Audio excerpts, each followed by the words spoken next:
আগামী সেপ্টেম্বরে মুখোমুখি বৈঠকে বসবেন মার্কিন প্রেসিডেন্ট বারাক ওবামা ও ভারতের প্রধানমন্ত্রী নরেন্দ্র মোদী।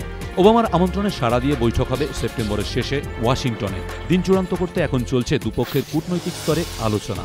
ইতিমধ্যেই কূটনৈতিক মহলের একটা অংশ থেকে বলা হচ্ছে, এই বৈঠকে যোগ দেওয়া মোদী সরকারের একটি অত্যন্ত গুরুত্বপূর্ণ বৈদেশিক নীতি সংক্রান্ত সিদ্ধান্ত।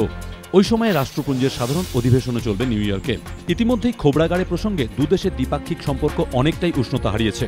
মোদীর সামনে চ্যালেঞ্জ সেই সম্পর্ককে মজবুত করা।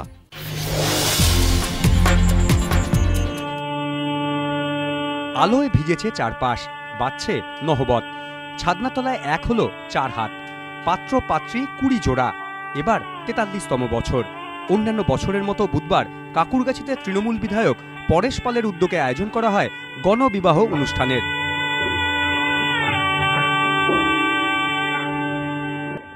ছাদনাতলায় এদিন বিবাহ বন্ধনে আবদ্ধ হলেন 20 জোড়া তরুণ তরুণী।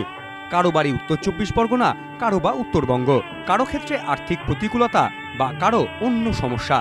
সব সমস্যার সমাধান হলো গণবিবাহের আসরে। অন্যান্যদের সঙ্গে এদিনের বিবাহ অনুষ্ঠানে হাজির ছিলেন তৃণমূলের বিধায়ক ও মন্ত্রীরা।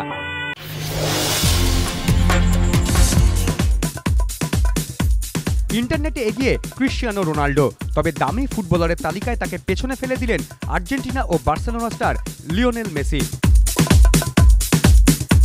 সুইজারল্যান্ডের সংস্থা CIES এর একটি সমীক্ষা অনুযায়ী বর্তমানে মেসির সর্বোচ্চ দর প্রায় 216 মিলিয়ন ইউরো। ভারতীয় মুদ্রায় যা প্রায় 1742 কোটি 52,75,000 টাকা। সমীক্ষায় দামি ফুটবলারের তালিকায় দ্বিতীয় স্থানে ক্রিশ্চিয়ানো রোনাল্ডো। পর্তুগিজ এই তারকার বর্তমান বাজার দর উঠতে পারে প্রায় 114 মিলিয়ন ইউরো। ভারতীয় মুদ্রায় যা প্রায় 919 কোটি 66,73,000 টাকা।